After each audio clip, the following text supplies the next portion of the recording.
तमालपत्र, दगडी फूल, जिरे, मिरे, दालचिनी, बाई बाई काळा मसाला म्हणलं की हे सगळं घेऊन दिवस घालायचा. अगं झरीकर मसाला आहे की, ज्याने काळा मसाला ग्रेव्ही मसाल्याची सबंध महाराष्ट्राला ओळख करून दिलीये बघ. हा घरच्या सारखा हवाय मला मिळेल का? अगं अत्याधुनिक लॅब मधून तयार होणारा मसाला आहे झरीकर मसाला. सुटले का बाई एकदाची? आत्ताच करते झरीकर काळा मसाला टाकून झणझणीत भाजी. मग आतापासून स्वाद तोच पण अंदाज नवा. पूर्णा तालुक्यातील एक 5 किलोमीटर अंतर असलेलं पांगराढोणे गाव आहे आणि या गावाच्या शेजारीच तरंगत हनुमंतराय आहेत. आपल्यासोबत दीपक गुरु आहेत. काय सांगणार मारुतीरायांबद्दल? रामकृष्ण हरी. आजची असणारी जे मुलाखत आहे त्या हनुमंतरायची माहिती आहे. या ठिकाणी गाव होतं पहिलं, ते बेचिरा काय असं तरंगत नावाचं गाव होतं. त्याची आख्या काशी आहे की गंगेला पूर आला होता, त्या गंगेमध्ये मारुतीरायाची मूर्ती वाहत आली होती. मग सगळ्या गावचे लोक ते आणण्यासाठी गेले. बैलगाडी होत्या पहिल्या काळामध्ये, मग ती बैलगाडीमध्ये कोणाला ती उचलत नव्हती. मग आमचे पांगराढोणे येथील मंडळी काही बैलगाडी घेऊन गेली आणि त्यांना ती मूर्ती उचलल्या गेली आणि गाडीत टाकली. गाडीत टाकून ती मूर्तीची जर स्थापना केली, ती तरंगत आली म्हणून त्याचं नाव तरंगत असं पडलं. म्हणून याला जागृत हनुमान मंदिर, तरंगत जागृत हनुमान मंदिर म्हणतात. पहिले इथं गाव होतं, हेच गावातली वस्ती त्या पांगराढोणीमध्ये जाऊन राहिले. बेचिराग म्हणून असणारं हे गाव सिद्ध आहे. पण आता एक अशी इच्छा आहे मारुतीरायाजवळ की पुन्हा जी पहिली वस्ती आहे तशी वस्ती इथं व्हावी, ही आमची मारुतीरायाजवळ आम्ही इच्छा प्रकट करतो. बरं, विशेष म्हणजे हे मारुतीरायांचा आकार खूप वेगळा आहे, भव्य दिव्य आहे, पूर्ण शेंदुराची मूर्ती आहे. काय आहे वैशिष्ट्य काय आहे? ती मूर्ती लहान होती. आम्ही जे पूर्वीचं एक जुनं मंदिर होतं, बरं, त्याला जीर्णोद्धार करता वेळी आम्ही पाहिलं तरी लहानशी असा कोनाडा होता. त्याचा अर्थात प्रमाण केलं की आम्ही त्या कोनाड्यात बसवली ती मूर्ती असावी. पण नंतर कालांतराने ती शेंदूर चढत चढत चढत चढत चढत ती एवढी मूर्ती झाली.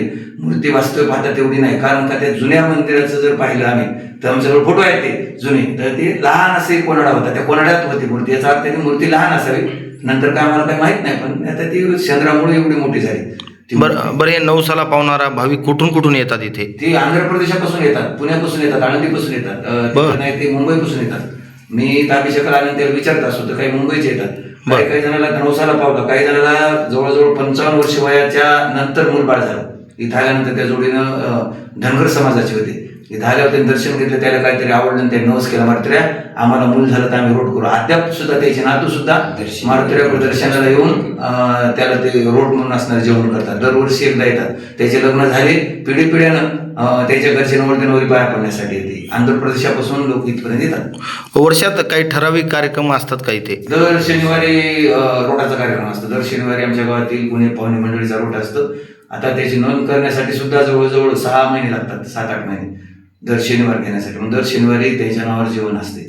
परभणीपासून यायचं असेल एखाद्या भाविकाला तर कसं यावं लागेल? परभणीहून येत असताना परभणी ते पूर्ण असणारी रेल्वे, ते आदिलाबाद इथे गाड्या जाणाऱ्या सगळ्या समजा पूर्णेमध्ये थांबतात आणि पूर्णेहून खाजगी वाहन आहेत, ऑटो, ते असणारी इथपर्यंत आणून सोडतात. आज आम्ही खरंच भाग्यवान आहोत. आमच्या गावामध्ये अशा पद्धतीने अन्नदानाचा कार्यक्रम जीवनदास महाराजांना दीर्घायुष्य लाभावं यासाठी कार्यक्रम घेण्यात आला. संपूर्ण गाव अन्नदान करणार आहे आणि त्याच पद्धतीनं नामचिंतन सुद्धा झालं. सोपान गुरुजींची सेवा झाली, दीपक गुरूंची सेवा झाली. आमच्यासारख्या पामरालाही सेवा करण्याचा योग आला, संतांची सेवा करण्याचा. आणि या ठिकाणी आम्ही अभिषेकाला आलो आहोत. खूप आनंद वाटला. ह्या मारुतीरायांचं काय वैशिष्ट्य काय आहे? मारुतीरायाचं वैशिष्ट्य असं आहे की भाविक एवढ्या प्रेमानं आणि भावनेनं येतात की हजारो वर्षापासून चालत आलेली जी प्रथा आहे, बरेच वर्ष झालं. आता तर असा नियम चालला दर शनिवारी मारुतीरायाचा अभिषेक आणि रोट या ठिकाणी होत असतो. दररोज अभिषेकही आहे. आमचे पुजारी अण्णा या ठिकाणी आहेत आणि अण्णा दररोज या ठिकाणी देवाची प्रभूची सेवा करतात, याच ठिकाणी वास्तव्य करतात. आणि जागृत हनुमान मंदिर आहे. भक्तांनी इच्छा करावी मनामध्ये. हनुमंतराया 7 चिरंजीवापैकी एक आहेत. 7 चिरंजीव आहेत जगामध्ये, त्यापैकी आमच्या हनुमंतराया जागृत अशा प्रकारचं देवस्थान आहे. फक्त एकच करावं, 2 हस्तक 3रं मस्तक. मारुतीरायाला शरण जावं, आपल्या मनातल्या इच्छा पूर्ण झाल्याशिवाय राहणार नाहीत. 7 चिरंजीवापैकी हनुमंतराय आहेत. प्रभूची रामरायाची सेवा करावी, हनुमंतरायाची सेवा करूया. हनुमंतराय आपल्याला बलवान करतील, कारण बलोपासना केल्याच्या नंतर हनुमंतराय निश्चितच आपल्याला सद्बुद्धीही देतील, बळ आणि शक्ती सुद्धा देतील. असे आमचे जागृत हनुमंतराय आहेत. महाराष्ट्रातल्या नवे नवे भारतातल्या सगळ्या लोकांनी येत जावं, प्रभूचं हनुमंतरायाचं दर्शन घेत जावं, असे आमच्या हनुमंतराया जागृत आहेत आणि दयाळू आहेत, भक्ताला पावणारे आहेत. म्हणून हजारो भक्त महाराष्ट्र, आंध्र प्रदेश आणि बाकीच्या राज्यातून येतात. असा दिवस नाही की या ठिकाणी रोट होत नाही. म्हणून वर्षभराचे कार्यक्रम महाराज बुक आहेत आणि दररोज रोटही होतो आणि आपल्या आपल्या भावानं लोक अशा पद्धतीनं प्रभूची सेवा करत असतात. अशा पद्धतीनं माझ्या शब्दांना पूर्णविराम देतो आणि थांबतो. शरण शरण हनुमंता तुम्हा अनुरामदूता, काय भक्तीच्या त्या वाटा माझा दावणारा सुबटा. राम भक्त हनुमंतराय तरंगल नावाचं एक जुनं पुराण गाव होतं आणि त्या गावामध्ये अगोदरच आमचे गुरु यांनी सांगितलं की नदीमध्ये तरंगत आल्यामुळं ही मूर्ती वाहत वाहत आली. तिथून आमच्या गावकरी मंडळी आणून या ठिकाणी स्थापना केली, म्हणून या गावाला आणि परिसराला तरंगल असं नाव पडलं. विशेष म्हणजे या ठिकाणी येणारे भाविक हे सर्वांनाच ज्याची ज्याची इच्छा असेल, जो जे वांछील तो ते लाभो. प्राणी ज्ञानोबारायांच्या पसायदानाप्रमाणे रंजले गांजले जे कोणी भक्त असतात त्यांची एकच इच्छा असते, मारुतराया आमच्या संसारातल्या यातना सांगतात, अडचणी सांगतात आणि उदार अंतकरणानं मारुतराया सर्वांच्या इच्छा पूर्ण करतात. आणि त्याचाच परिणाम असा झाला की दर शनिवारी आमच्या या ठिकाणी महाप्रसाद भंडाऱ्याचं कार्यक्रमाचं आयोजन असतं आणि जो सुमारे फेब्रुवारी महिन्यामध्ये महायात्रा महोत्सव असतो. त्या यात्रा महोत्सवामध्ये आपल्या महाराष्ट्रातूनच नव्हे तर कर्नाटक, आंध्र प्रदेश, तेलंगणा, मुंबई असे लांबून भाविक येतात आणि भरभरून मदत सुद्धा करतात. आता सर्व गावकरी मंडळांनी या परिसराला पुनर्स्थापित करण्यासाठी भौतिक परिसर सुशोभीकरण असेल, त्याच्यानंतर लाईटची व्यवस्था असेल, अन्न क्षेत्रासाठी या ठिकाणी मंगल कार्यालयाचा असा एक प्लॅन तयार केलेला आहे आणि तो प्लॅन कार्यान्वित करण्यासाठी गावचे सरपंच, सर्व ग्रामस्थ मंडळी आणि सर्व परिसरातील भाविक भक्त यांच्या सहकार्यामधून अत्यंत चांगल्या रीतीनं काम आता चालू आहे. आणि विशेष म्हणजे मारुतरायांचा प्रभाव किंवा त्यांच्या प्रभावाचं वलय एवढं असं आहे.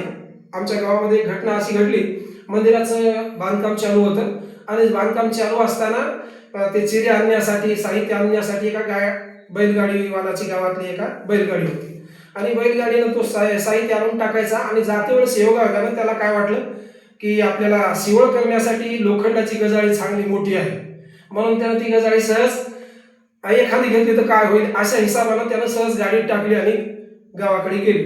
रात्रीला प्रकार असा झाला, ती गजाळी जोपर्यंत घरामध्ये आहे तोपर्यंत बैलानं चारा खाणं सोडून दिलं.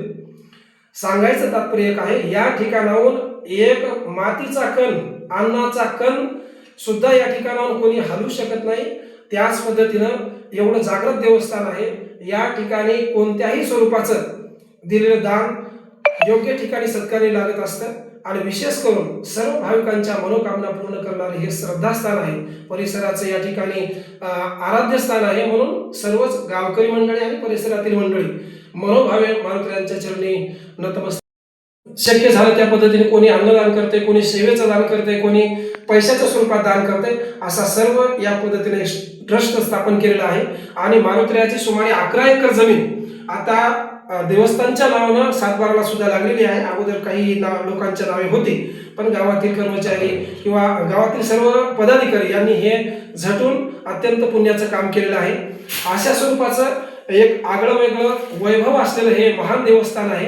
आपल्या पूर्णा तालुक्यामध्ये किंवा परभणी जिल्ह्यामध्ये परिसरामध्ये बोराळा ठिकाणी एक महान असे मारुतरायांचं जागृत देवस्थान आहे, बाराशिवला देवस्थान आहे. त्याच धर्तीवर आणि एवढी मूर्ती परिसरामध्ये कुठंच नाही, अशा स्वरूपाची ज्वाजल्य स्वरूपातली मूर्ती आणि सर्वांच्या इच्छा पूर्ण करणारी मूर्ती आमच्या गावामध्ये आहे. आमचं परम भाग्य आहे. अशा स्वरूपाचं देवस्थान आमच्या गावामध्ये असल्यामुळं आम्हाला सुद्धा या ठिकाणी खालीचा वाटा या न्यायानं केव्हा तरी सेवा मिळत असते आणि मनोभावे आम्ही ती सेवा पार पाडत असतो. त्या निमित्तानं आपण या ठिकाणी आलात आणि आपल्या चॅनलच्या माध्यमामधून आमच्या या देवस्थानचं उत्तरोत्तर वाढ व्हावी, भाविकांची गर्दी व्हावी आणि या ठिकाणी अन्नदान असेल किंवा इतर स्वरूपाचं दान या देवस्थानाला दिलं तर नक्कीच या स्वरूपाचा एकदम भौगोलिक परिसर असेल, सुशोभीकरण असेल आणि भाविकांना लागणाऱ्या सुविधा, त्याच्यामध्ये पंक्तीसाठी अन्नक्षेत्रासाठी एक मंडप करण्याचं नियोजित आहे. या ठिकाणी लग्न कार्य मंडपासाठी सुद्धा एक नियोजित जागा आहे. जागा भरपूर आहे, 11 एकर जागा आहे. फक्त दानशूर मंडळानं योग्य ठिकाणी जर दान दिलं तर नक्कीच या स्थानाला एक चांगलं क्षेत्र या ठिकाणी क्षेत्ररूपानं नावरूपाला आल्याशिवाय राहणार नाही असं मला वाटतं.